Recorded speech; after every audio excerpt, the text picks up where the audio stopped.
Thanks, Althea.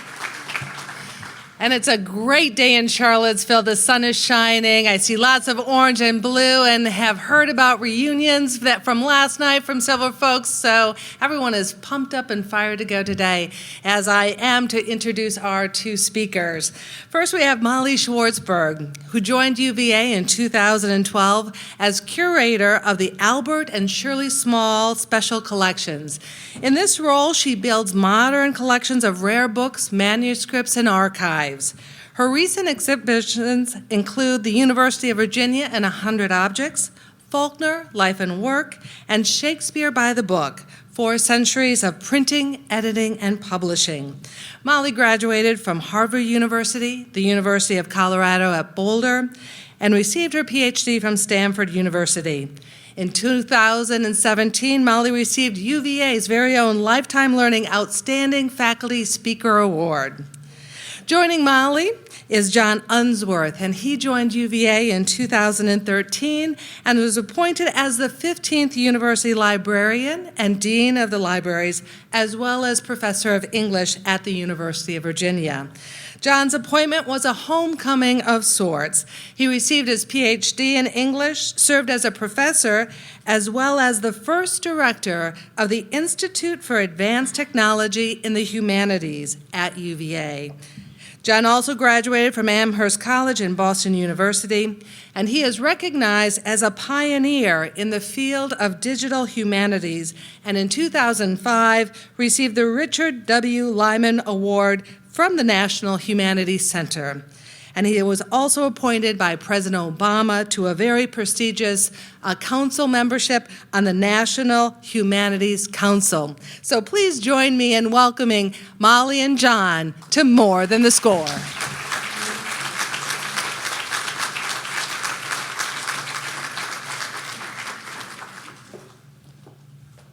Thank you for that kind introduction, and thank you all for being here.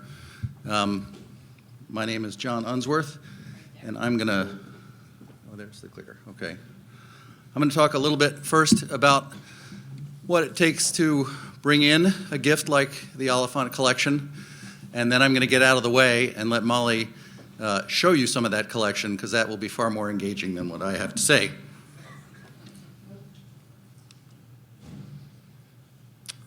So Unpacking Pat Oliphant is the title of our talk today. And this really was a long and winding road. This gift was already in process when I arrived here a little more than 2 years ago now. People had already been working on it. In fact, a lot of people had been working on it. And I'm sure I've left someone out of this list, but this includes people from the Miller Center, people from Arts and Sciences, the Art History Department, people from the library, development and fundraising folks, alums, the provost, the president of the university played an important role in this, my predecessor, immediate predecessor, Martha Seitz, Bob Sweeney, who some of you will know is our head of development for many years here. This was his sort of final special project. So really many people took part. Don't want to pass over the name of Beth Turner there. I'll come back to Beth in a minute. So one of the interesting questions about this gift is, why did it come to UVA?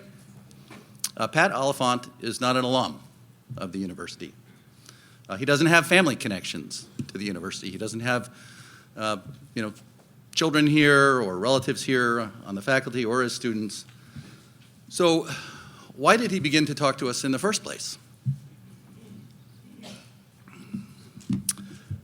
It was really Beth Turner who brought Pat Oliphant into our orbit. And this is a little excerpt from an interview that was done as part of a magazine article on museums in the area that arose out of a class that was taught at VCU but included students at other Virginia institutions. And Beth says, when asked what exhibit at the UVA Art Museum that was produced under your guidance are you most proud of, says The Oliphant Political Cartoon exhibit in the winter of 2009 was a great exhibit because it referred to a contemporary event, and it happened right at the time of the campaign and the inauguration. A living artist came, Oliphant came, and he came with all his journalist friends, and he had great public events. The installation was exquisite, and we're very proud of that. We were able to combine that with a historical look, too, able to look back and ahead because we were to combine that with the Daumier show. I'm pretty proud of that exhibit. So this relationship with Oliphant and the University of Virginia began through Beth Turner and began as an exhibition. And Shannon Cruz Ranson was the UVA major in art history who's interviewing Beth in that story. She was a senior in 2011. She worked as a docent in the University of Virginia Art Museum, and she wanted to, her key areas of interest, she said, are American crafts, antique decorative arts, as well as urban street art, graffiti, murals, tags, etc. Last fall, I began to document and archive ongoing graffiti trends throughout the urban areas of Richmond, which will be compiled into a blog and possible book later this year. Well, as I was exploring this course site, which is still out there on the web, I stumbled on this peculiar coincidence. My last job before I came here was as University Librarian and Chief Information Officer at Brandeis University in Massachusetts. This class was mounted in response to a scandal that happened at Brandeis University. Just before I got there. Was not part of my administration. But you may have heard about it because in the financial crash, Brandeis had some difficulty with its finances and its campaign. Many of its major donors were invested with Bernie Madoff, too. That didn't help. And the trustees began to seriously consider and propose to sell off some of the art collection in the Rose Art Museum. And it is a fabulous collection of contemporary art. And people raised a stink about this. The Attorney General of Massachusetts got involved, and the art was never sold.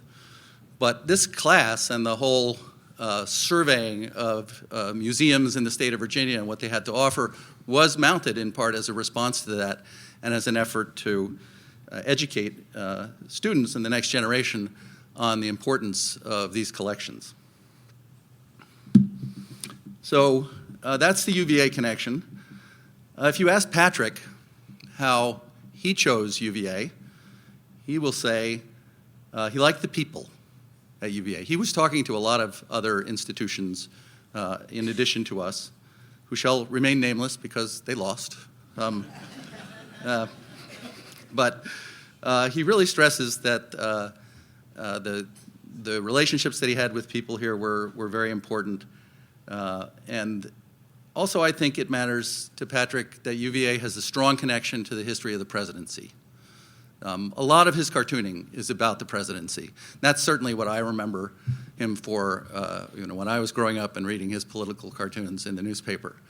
And there really isn't another university in the country that has the depth of history with respect to the presidency, and the Center for Politics and the Miller Center and the Federal Executive Institute and all of these organizations in or around the university. So I think he wanted to put his gift in a context where his work could be understood along with what it was commenting on. And I learned a lot in this process. Some things that surprised me. I did not know, for example, that if you are an artist and you donate your collection and your collection is worth millions of dollars, you don't get a tax credit for that. The creator cannot receive a tax benefit for giving away his or her works. So for that reason, this process was even a little bit more complicated than usual in that there were two separate appraisals. There was an appraisal of Patrick's own work in the collection, and then there was an appraisal of things that Patrick hadn't created that were part of his collection, like letters from presidents and things like that, because he could receive a tax benefit for those things. And what we ended up doing, after many, many permutations of possible financial arrangements, was a gift purchase agreement. So we paid something for the collection, But we only paid about 5% of what it was worth. And the other 95% was a gift from Patrick. And I know we think of political cartoonists as being incredibly wealthy, but I don't surprise you, they're not. So that's an extremely meaningful gift to us and for them. But I would be remiss if I didn't say that this gift would not have happened without the person I'm about to turn the podium over to, Molly Schwartzburg. Molly has spent countless hours in intense conversations about collections that are very personal to the creator and to his family.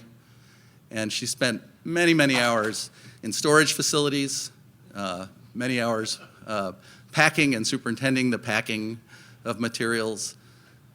She spent time in Santa Fe on multiple occasions, in Washington, D.C. on multiple occasions. She invests her heart and soul in the work that she does, and it pays off. And it pays off because people recognize that commitment, and Patrick recognized that commitment. So thank you, Molly. And I will get out of the way and let you show them some of Patrick's work. Thanks, John.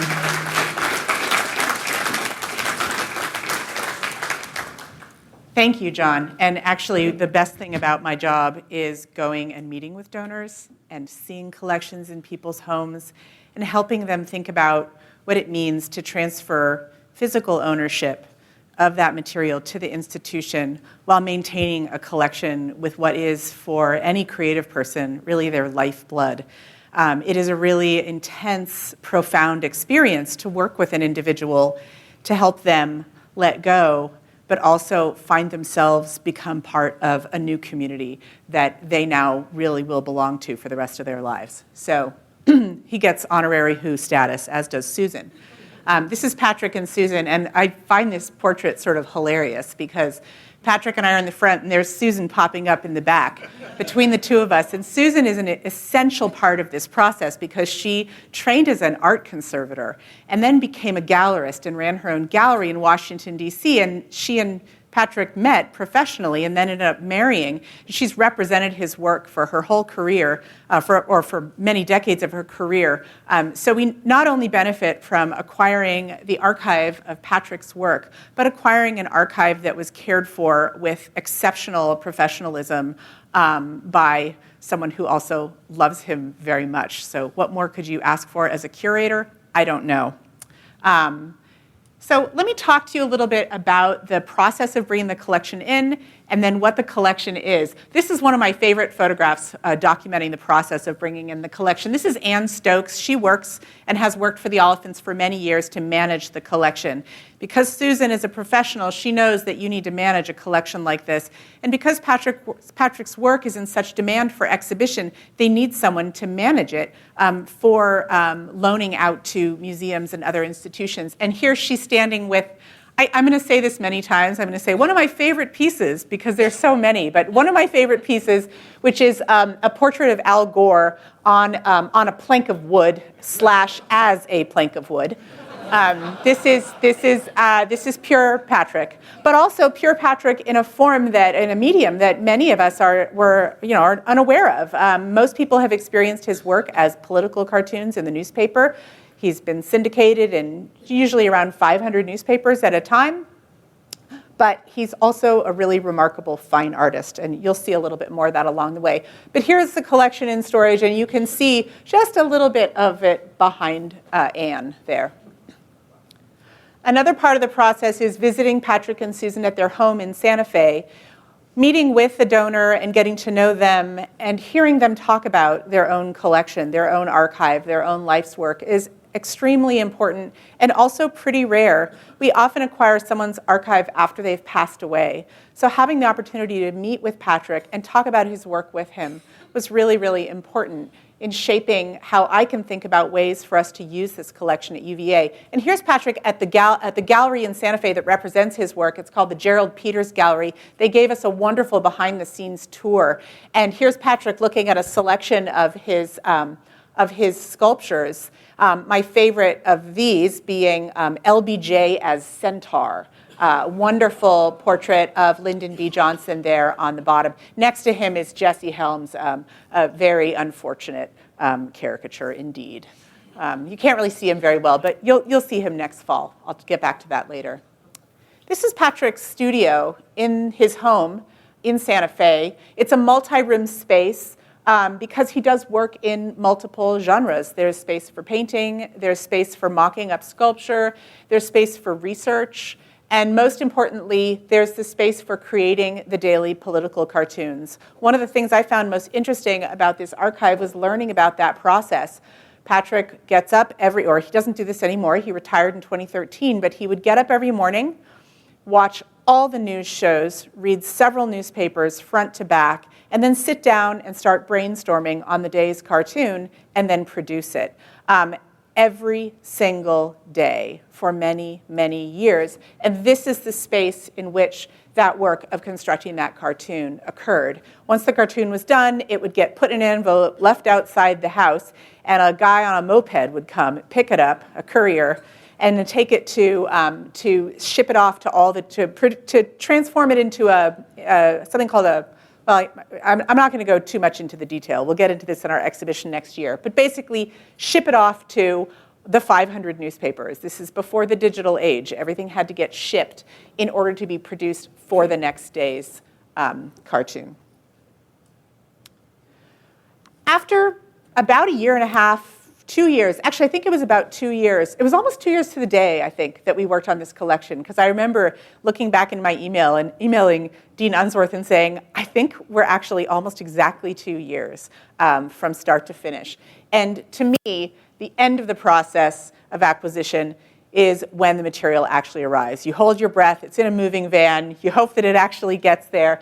And this is where we start seeing the other folks involved in this process. Those are a couple of my colleagues standing way down at the end of a long row of book carts that are there to help us transport the materials from the moving truck into the special collections storage space. It takes a lot of people to make something like this happen. So what exactly is this collection that we've been talking about? It seems very abstract until now. So what I'd like to do for the rest of the talk is talk to you a little bit about what's in the collection and what we expect to happen with it. This is just a snapshot I took down in our stacks of what it looked like when they arrived. Everything just got kind of put on shelves. We still haven't cataloged it. It takes a long time to get that process underway. But as you can see, it's all in archival boxes. These are cartoon drawings, correspondence, and sketchbooks getting ready to go. And that is a tiny portion of a collection whose linear footage I haven't even yet finished calculating. So by the numbers, what do we have? We have 6,800 original political cartoons. And these are drawings in pen and ink that are in preparation for the day. This is a really great one. It's Ronald Reagan and Mikhail Gorbachev playing poker. Just one of 6,800. I mean, how do you pick? I can't even start.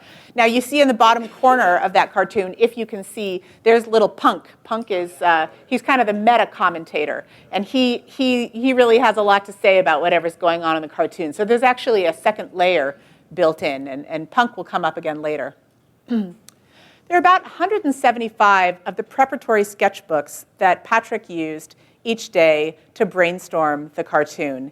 And I think everybody involved in this process would agree that these are the heart and soul of the collection. Seeing his mind at work, seeing the artist's process as he has just finished absorbing massive amounts of media, and then taking that media and using it to generate a cartoon. So here we have Cheney with a shotgun, and George Bush down there with he's putting like the clay pigeons. You know, they're shooting. The clay pigeons are small children because Cheney is trying to shoot down a Child Health Care Act, and he's trying to convince Bush to veto it, or maybe Bush just has vetoed it. So I don't know whether this actually became a cartoon. But, you know, he's trying to come up with a way. Sometimes they're extremely inappropriate, as I would say this one is. And some of them are so inappropriate, I wouldn't even show them to you today. But you're free to come be researchers in the reading room and go through the notebooks yourself. But 175 of these covering decades.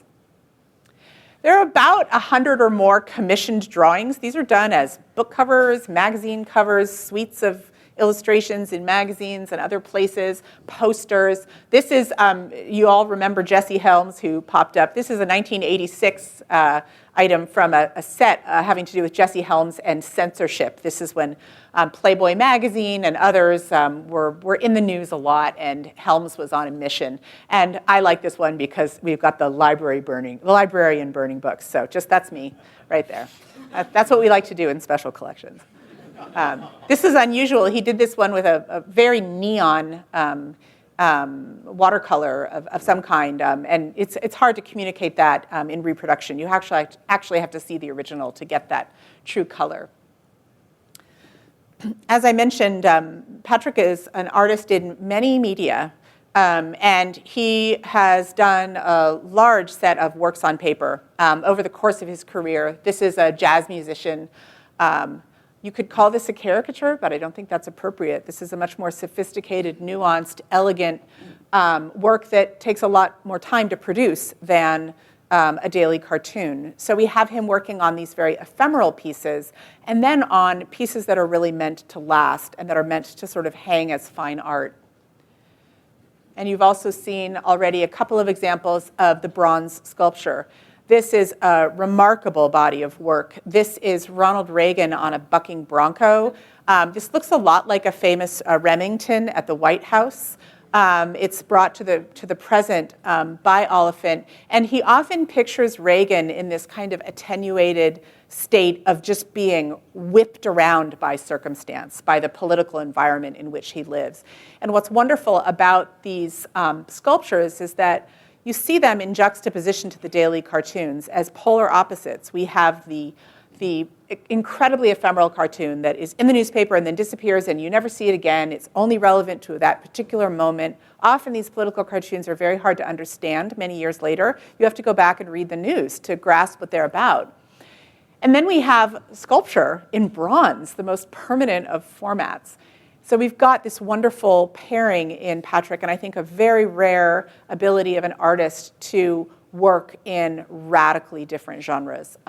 Truly exceptional. And then finally, along with all of the work itself is everything that accompanies it. A massive archive of about 40 linear feet of things like records of exhibitions, correspondence, business files, personal materials, photographs, audio recordings, and so on. There are a lot of ways that this rich, vast collection allows researchers and others in. And I would say that I'm just going to go over a few of these entry points to give you a sense of the range. First is the development and the sort of arc of Patrick's career as an artist. This is an example of one of two scrapbooks that Patrick's father kept of his work early in his career. As you may know, Patrick grew up in Australia. He came to the US basically because he was becoming a political cartoonist, and there just wasn't enough good, meaty, nasty stuff going on in Australia. He wanted to be at the middle of it all, which meant he had to come to the US where, you know, this is the 60s. He came in the middle of the 1960s. I mean, where would a political cartoonist want to be other than here? And he never left, I mean, for good reason. There's just too much good material. But this is when he's still in Australia, and his father kept these two beautifully preserved scrapbooks of his cartoons. So you can see him before he developed his own aesthetic. Many of his very early cartoons just look like any other political cartoon of that time. And then you see him starting to develop, and I love it, at some points you start seeing a little penguin figure show up who looks like a real penguin for a while. It takes him a while to develop into Punk, the figure that we know today. And even though these are newsprint, they are in exceptional condition. They're really quite remarkable. We also have process documentation. This is an example of one of the commissioned works that's in color, and it's just a detail, and you can see my hand there. We've got the drawing, the background, and then instructions on the printing process. Here's another example, and what's great about these is the preservation of these obsolete technologies, specifically for our faculty to teach students with, about how artworks in color are produced before the digital age. For about a year, punk became the subject of a Sunday funny. I don't know if any of you remember this. It was called Sunday Punk, and it was an incredibly challenging, frustrating, irritating process. And so Patrick stopped producing Sunday Punk after a year. What made it particularly difficult was that he had to draw the cartoon, the multi-strip Sunday cartoon, and then go in and manually add numbers to represent each of the colors for that cartoon. That's the production method. This was not a good enough payoff for him. And as someone who is so talented artistically, you can see why he was not willing to sacrifice his time on this cartoon for more than a year. There's a whole box of originals for this short-lived project. One of the most important things that Beth Turner and I have talked about is the way that this art in the newspaper is an important strategy of speaking truth to power. And that's Beth's, I think, favorite phrase for talking about Patrick's political cartoons, is the importance of these works for communicating about and to people in power. This is an original plate for Patrick's Pulitzer Prize-winning cartoon. This is during the Vietnam War, and it's backwards because it's the printing plate from the Denver Post. So there would have been a printing plate like this at every newspaper. And it's a North Vietnamese holding another North Vietnamese, and it says, "They won't get us to the conference table, will they?" And this was nominated by the syndicate to be the Pulitzer Prize, and it was awarded the prize. Patrick thinks more because it made a political point that the Pulitzers wanted. He actually thought he did a lot better cartoons that year. So there's this complexity of the award system. But this original plate is the only one in the collection, and it's wonderful for us to have it because it is so representative of the incredible power of the political cartoon, both as a published artifact and in the awards system as well. I was giggling while I was putting this slide together because I was cropping it down and I just kept laughing. Satire, the satire of world-changing events, of things that impact everybody's daily life.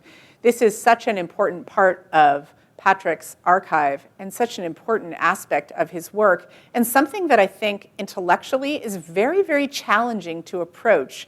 Humor is something that's difficult for scholars to work with and difficult for faculty to teach, and I think that this collection provides so many fantastic entry points for this. What I love about this is a watercolor. This is not a daily political cartoon. This is something he sat down and spent a lot of time on, and here we have George Bush as Mary Poppins. I don't know whether Mary Poppins I think she's on her way in to take care of the bank's children. I have not done the research to find out what he's responding to in George Bush's career, but I would never have thought of this. But how perfect is it? I mean, really, he's just wonderful. Some of his portraits of George W. Bush are absolutely beautiful because he's so tall and thin, and Patrick does such beautiful work with the line and attenuation, like I mentioned with Reagan. He's particularly strong, I think, when he's working with somebody with a very exaggerated physical presence already, and he just does beautifully here. Some of the strengths in the collection that I think really do pull out some of the instruction and research opportunities are 60 videotapes of Patrick. This kind of media we can digitize and make available, and those videotapes include Patrick drawing.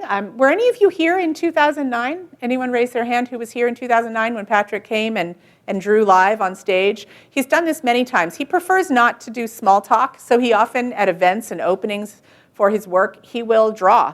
So everyone can watch him draw, and then he doesn't have to talk. He can practice his work.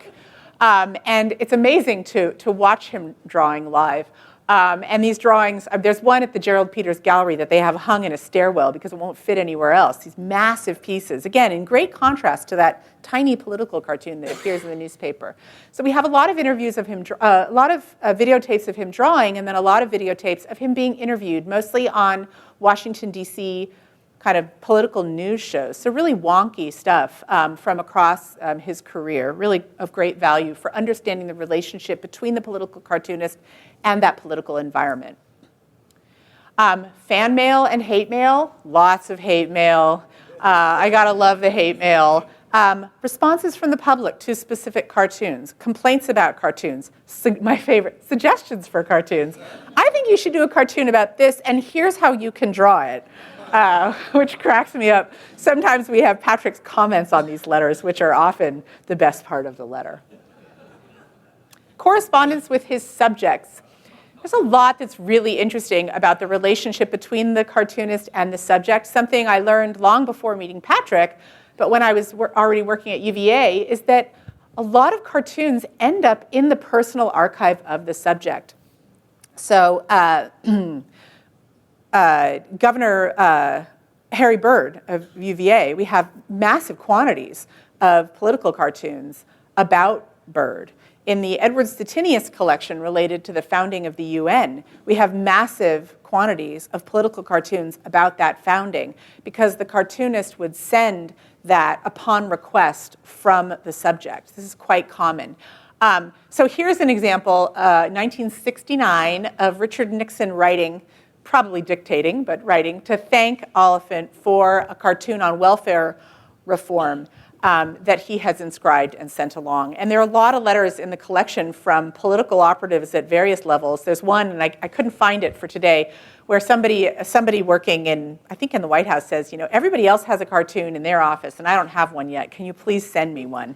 Because it's sort of a mark of honor to have an Oliphant in your office. And I have a feeling that the more savage, the better, which is a really interesting thing about the relationship between the cartoonist and their subjects. Patrick does not pull punches, as we know. And Richard Nixon is really, it gets really bad. But Nixon wants one of his cartoons. There's something about that dynamic that I find really fascinating and can't wait to learn more about. There's just a lot of documentation of the career. Here's a couple photographs of Patrick very young with his pipe in hand. The young, rakish, troublemaking political cartoonist. And there's also just who knows what else. Here's some of the plastic cartons, that arrived that we know pretty much what's inside of them because the collection's well organized, but we don't know what everything is inside, and we don't know what the researchers are going to find. There's a real, most important thing you learn working with materials like this is that you cannot know the value of a collection, the full value of a collection really ever. It takes generations of researchers for that value to come out, and that value is shifting and changing a lot through time. So what's next? What are we doing with all this amazing stuff now that it's here? Well, you'll be glad to know that first up, we are working on an exhibition for fall 2019 that'll be in the main gallery over in Special Collections. These are two of the most important people. These are the two most important people working on this project. That's Beth Turner, who you've heard a lot about so far, and that's Holly Robertson, who is the library's exhibition coordinator. So Beth and I are already in deep brainstorming how we're going to set this exhibition up to showcase as much of Patrick's career as we can for the UVA audience. Mostly because we want to get some real ideas into the minds of our faculty and students so they can begin leveraging this collection for their own interdisciplinary work. The collection needs to be processed. We have archivists in Special Collections who work to describe our collections to national standards and make them available online in what's called a finding aid. And we are working hard on setting up the process for processing this collection. This is one of our wonderful student assistants. I snapped this picture of her a few weeks ago, and when I was looking for a picture, I had to use this one because we are so lucky to have amazing students working in the collections with us, and she's working on a 19th century family archive from Virginia. I also just really wanted to show you this picture. This is my favorite thing in the world right now. I told you I have a lot of favorite things, but this is my favorite thing in the world right now. This is Special Collections' brand new flat file storage, which we have been waiting for 14 years. So thanks, John, for helping us get that. When we moved into our building, it was set up with tracks for compact, movable, flat file storage. As you may know, we have really strong collections in the history of Virginia, which means we have lots and lots of maps. And we also have a lot of broadsides and posters and things like this, a lot of political materials. And we have lots of flat files. And just last summer, we installed these magnificent things. And we just got a fancy special ladder so that people like Joseph, my colleague over in Special Collections, can safely pull things in and out of this massive storage system. And one of the things I was super excited to tell Patrick and Susan about was, of course your collection should come to UVA. We have magnificent storage for it. Because when the wife of the artist is a conservator, she knows how important storage is. So this is the back end. We love the back end. And this is my favorite photograph right now of that back end. Reading room and class use. This is the most important thing that will come out of this collection in the long term, is how it is used for both research and instruction. This is a class of students in one of our classroom spaces working on putting together an exhibition. We actually have a growing number of faculty who want their students to learn about exhibition curation. This is not something that we used to do at all, but now we have classes curating exhibitions quite often. So this is a class in the early stages of a show, and they're working across the collections. And we really love the opportunity to make our gallery spaces an educational space, not just for people coming to look at the materials, but for students thinking about how to put art, put papers, put documents and books out on display successfully. In the reading room, we expect to see a lot of researchers locally, but also from out of town. The thing about archival collections is that they're only in one place. So wherever they are, the scholars have to come. We host about a third of our researchers are coming from elsewhere to use our collections. So we will expect to get an injection of a lot of researchers from all over the country and possibly the world once this collection is processed and its descriptions up online. We haven't yet figured out how much of this collection we can digitize, hopefully a lot of it, to put up online and make available to people across the world. We have a wonderful digitization studio and a rigorous program to digitize, but of course everything has to be done with conservation in mind. So it's a lot slower practice than, say, Google Books when they come in with their automated machines. But we expect to digitize quite a bit of material in preparation for the exhibition. And then as we process the collection, we'll come up with a longer-term plan for broader digitization. And then finally, we're looking forward to collaborating with any number of groups across grounds.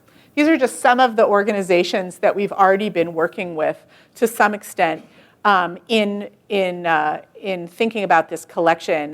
One of my favorite events that we had when Patrick and Susan first visited was they met with a group of interdisciplinary faculty from across the university, people in media studies, Center for Politics, art, literature. What's really interesting about political cartoons is that they don't fall in any one genre or any one field of study. They really are an interdisciplinary genre. They don't have a comfortable place in an art department because they're too political and too ephemeral. They don't have a comfortable place in a journalism program because they're too visual.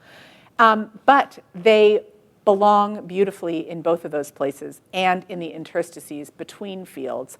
And we expect to see some great opportunities for interdisciplinary teaching. There's a lot going on at UVA, especially in developing the new curriculum for first-year students, in helping those students to think between traditional fields. And I think this collection will provide really, really interesting opportunities for that too, for those modes of interpretation to really blossom. So I'm going to stop there, and I think we're going to open it up to questions.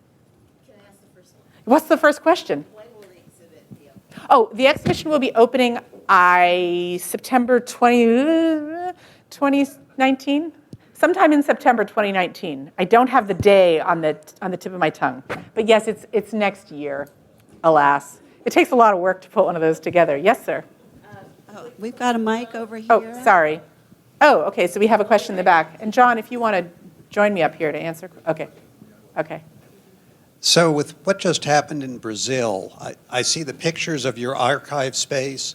What sort of security do you have in the sense of fire protection, water protection? You have this fabulous collection coming. I'm sure he asked, how are you going to protect it? Can you give us a little insight on that? Yeah, absolutely. That's a great question. So I can't even read those articles. The Anthropological and Natural Science Museum in Brazil burned to the ground. I'm very glad to say that when our new dean arrived, one of the first things he did was tell special collections that we needed to have a security audit. And that sounds terrifying and horrible, but we were all really, really excited because that meant that university funds would be given to us to look at our security for our collections at all levels, all kinds of security, and make sure that the collections are safe. And we actually just completed that audit. Do you want to talk a little bit about this issue more broadly, John? Sure, just briefly, that covered security as in what are our procedures to prevent theft. This material's moving in and out of storage all the time, but it did also cover things like fire suppression. That building is now 14 years old, so it's a relatively new building, but part of the audit was actually replacing the security system because that was end of life. We could only buy parts on eBay. Not a good thing. But unlike, let's say, Alderman Library, Harrison Small is a building that was built with fire suppression in it and throughout. So it's also, for 14 years, been very successful at preventing water incursion, even though it's underground. So I think the collection is quite secure, and perhaps a little more so after the audit. Has he voiced any disappointment about retiring before the Trump era? Yes, yes, 1,000 times yes. He did draw a couple of Trump cartoons, but yeah, and I mean, this is the real, it's really hard work, as John very kindly described, bringing in a collection like this. The best part of it is being able to sit at a table with Patrick over a glass of whatever and talking about the Trump administration. And yeah, I think all of us wish that we could see him work with this. I mean, just the hair alone. I mean, what more is there to say? So this is exciting, to say the least. But tell us a little bit more about Oliphant's working day when he was having to make a cartoon every day. I can't think of what a drag it would be to have to get up, drink your coffee, and then read all the media and stuff, and produce a cartoon. So did he have time after that on a typical day to do this other kind of art, the sculptures and so forth and so on? I think that this is just an example of where most of us can't really comprehend the workings of genius. I mean, and I know that's a big word to use, but I do think that there are people who are consummate artists, and this is what they do. And they have the ability and the commitment to sustain attention. And this, I don't know how he sustained attention, but I don't think that Patrick could survive without being funny and without making comment on the world. And I think that, so on the one hand, I think he felt that he was doing, or he feels that what he was doing is very important to make a contribution, just like a journalist who has to write articles every day to deadline for the political process. But also, it was something that he needed to do and still needs to do to some extent to this day. He's having a harder time. He's getting older, and there are some challenges that come with that. But yeah, I mean, I honestly can't really imagine what that would be like because I don't have that kind of mind. But I think that that's what this collection reveals, is a very particular kind of mind. So one question, along that line, a lot of artists are loners or, do something by themselves all the time, but is there some mentor-y or someone who's a protege of Patrick that he's like, I want this or those people to be like intricate and bringing more life to this as I'm not here anymore? Is there that kind of person that's included in your process? That's a great question. I don't think I ever heard him mention any particular younger cartoonist who he's working with. I do think that he's very concerned about and interested in asking the question, what is the future of editorial cartooning? In an era where most newspapers are experienced online, and you don't turn to the editorial page to read your Oliphant cartoon each day.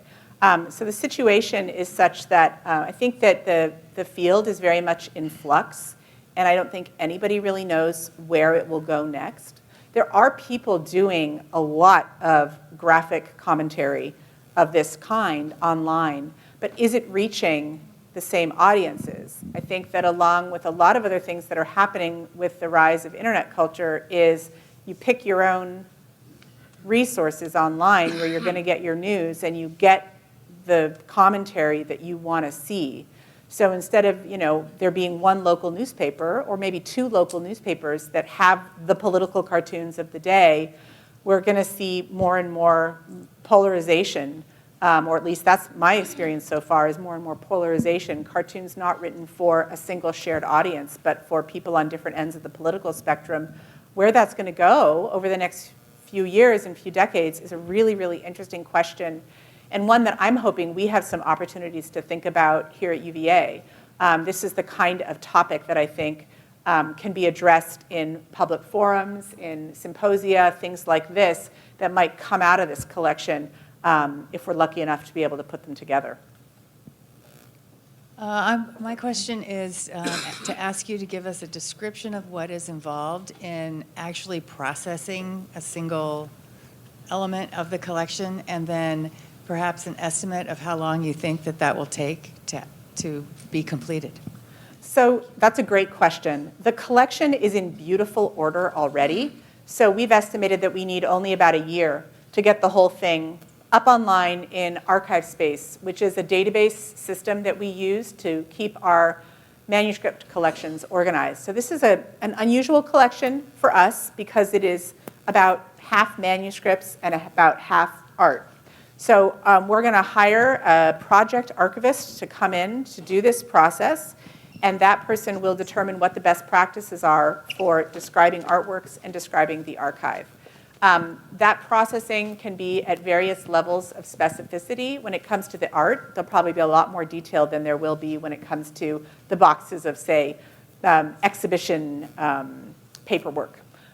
So the archivist needs to strategically look through the entire collection, determine what depth of description is possible and necessary.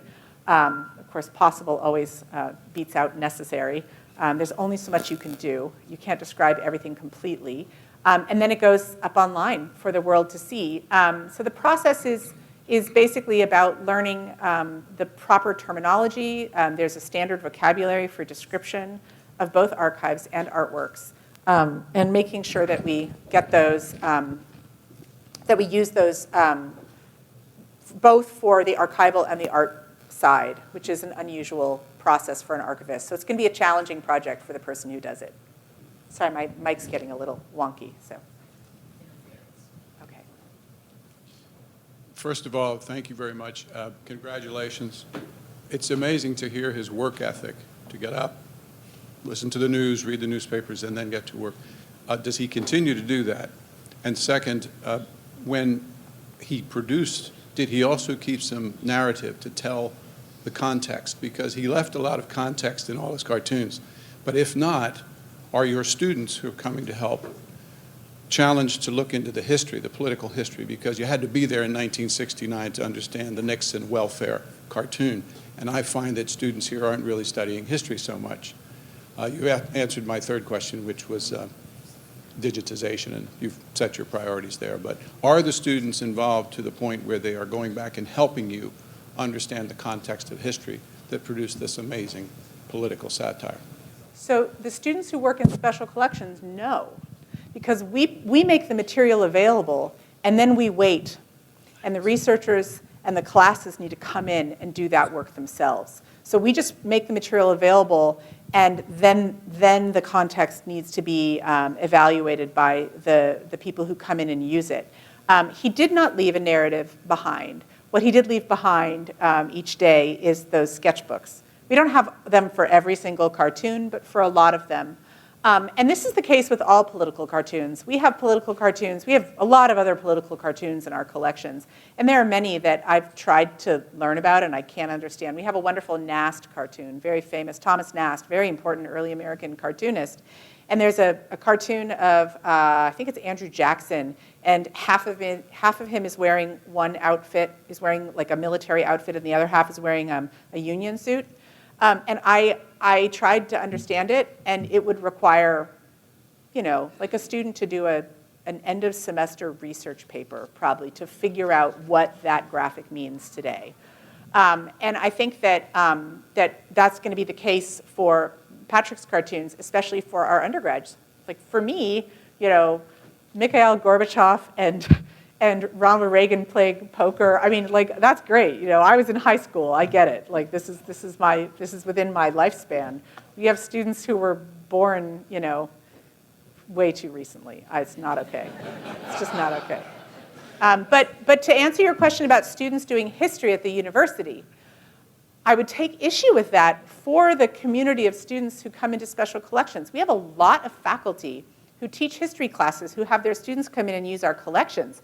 So I don't know about those other bozos out there, but there are, because all I do is special collections. I never leave my hole in the ground. There are a lot of faculty, more and more faculty, who bring their students to special collections and want them to be doing historical research with primary materials. It's really, really heartening, so you'll be glad to know that there's a lot of that going on. Last question.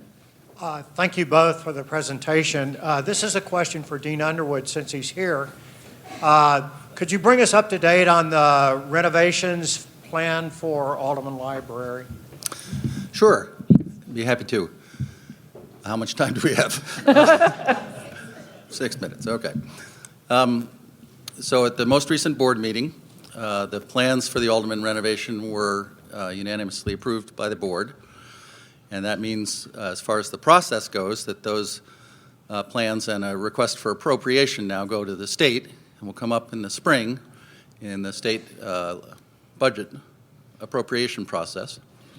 And if the funding is appropriated, which we hope it will be because the state owns the building, then we should be able to begin actual demolition and renovation in the summer of 2020.